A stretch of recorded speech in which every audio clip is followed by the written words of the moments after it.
different candidates were invited down to speak their mind here live on the nation's music station. And it's a chance for people here in our much audience, people out in Canada, to pick up their phones, to phone us, and you get a chance to speak to someone like Jean Chrétien. You can send a fax. We have Speaker's Corner. And, of course, there is the rock and roll ingredient, which is the Much Music trademark. And let me just test you for a second. Do you know who this guy is? All right. He has written some of the most thought-provoking lyrics in rock and roll today. He's one of the world's leading percussionists. His band has sold over 33 million copies of their albums. He's never interviewed a politician before. And his name is Neil Peart from Rush.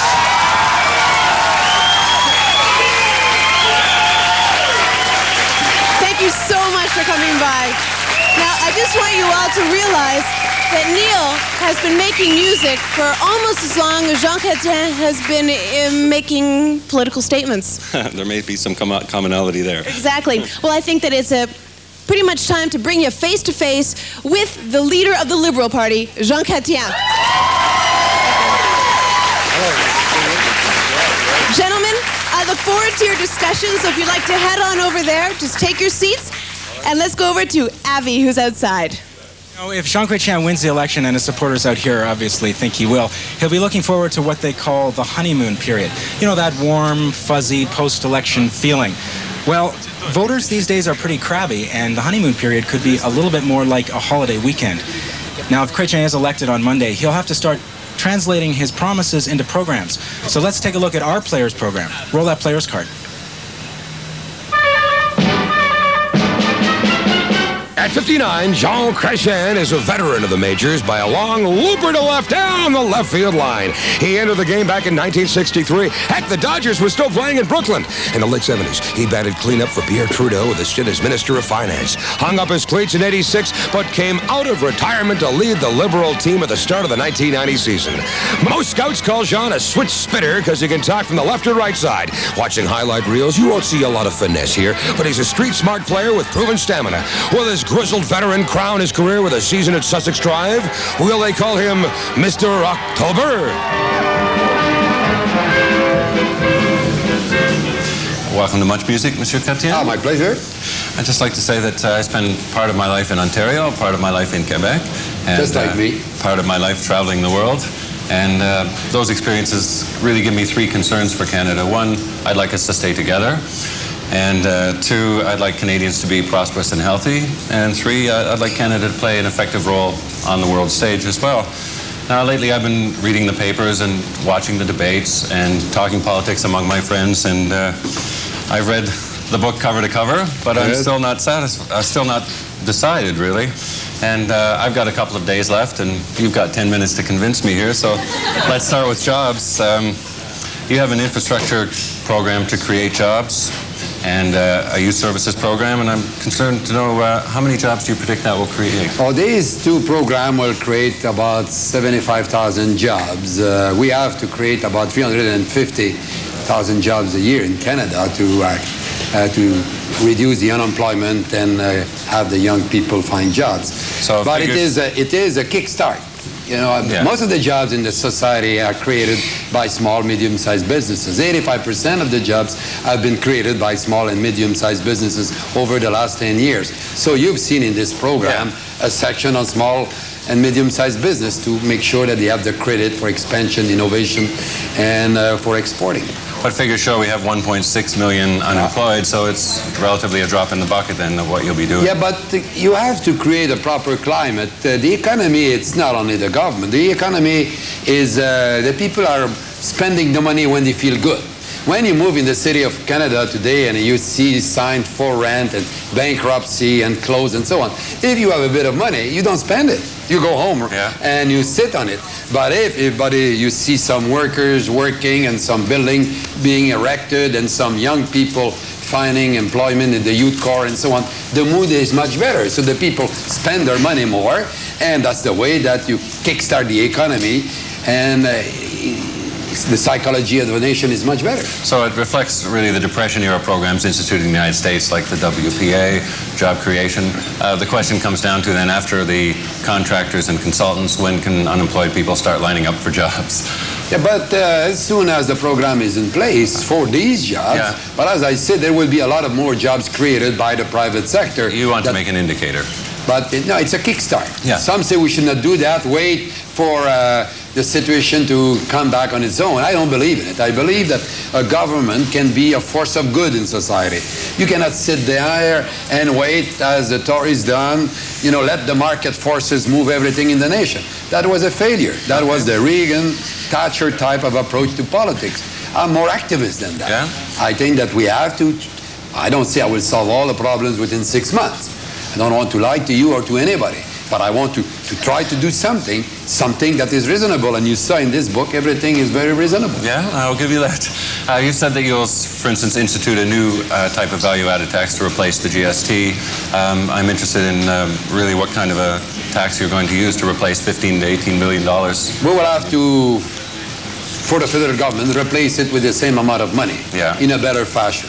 So we have to do it in a better way than the Tories. Will it be a value-added tax on it? I don't know. Okay. I want to sit down with the provinces because, you know, at this moment what happened is you have a provincial tax over the federal tax. Some items are federal tax, others items are provincial tax, third category have both, and a fourth have none. So imagine you're a small business at the corner and you have all that to keep in the books and to send the money to one level of government or the other.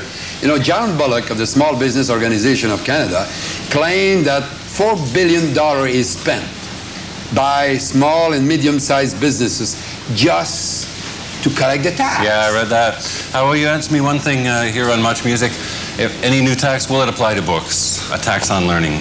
But I want to get rid of the GST, That's so there will be... That one specific thing, though, is a shameful affair. Yes, but we oppose that. I think that, you know, if we don't know the result, you're asking me if we would like to exempt book. One thing.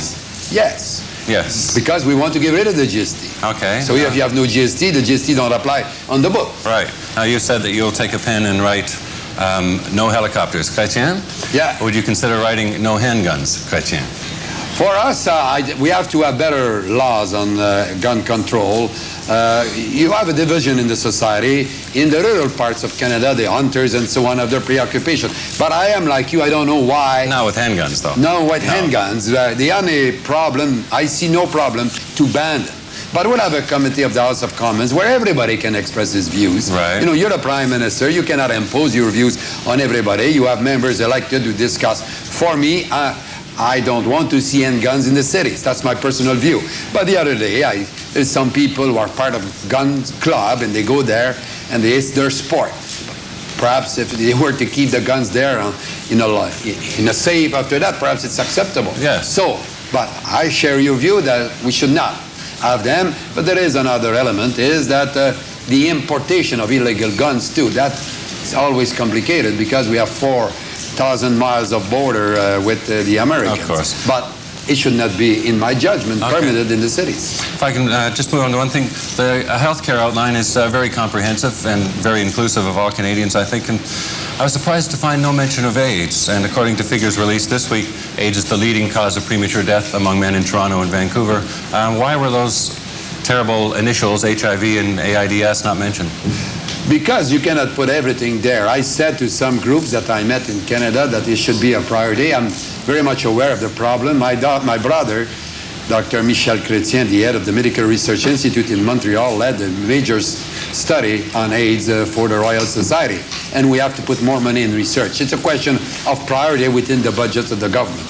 And it should be one of the priority. It was not mentioned in that because we will have, it was not to spend new money. It is to spend the money better and allocate some. So specific on Aboriginal and women's health issues. I just thought it was a strange omission. Yes, but okay, moving on. It's likely that it's a priority to improve the situation. Okay, it's likely that in mid-November you're going to find yourself in the House of Commons facing Her Majesty's loyal opposition from the separatists of the Bloc Québécois and the other divisive element, of course, of the Reform Party too.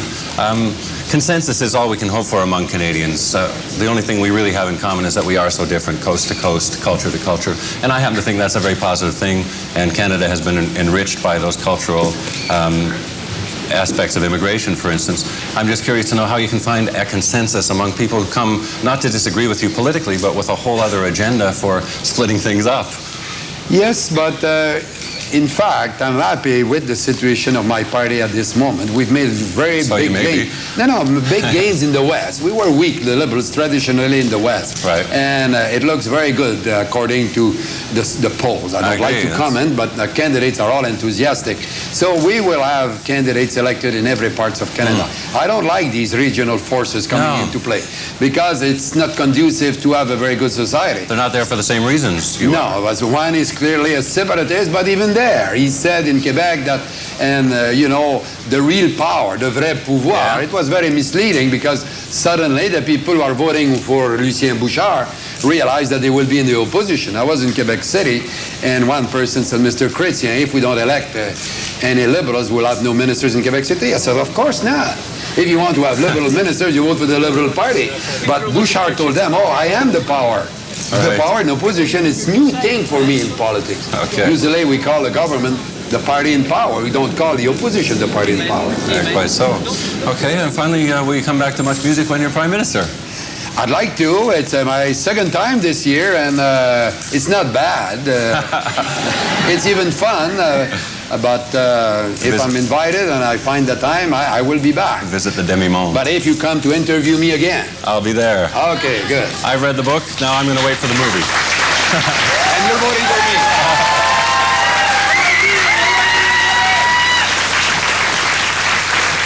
I would say that's not bad for a guy who's never done an interview before. That's very good. Thank you all very, very much. And coming right up, Thank you. we'll have more with you. Don't go away. Already? And we want to hear from all of you. If you have a phone call, a fax, anything that you would like to say to Mr. Jean Chrétien, all you have to do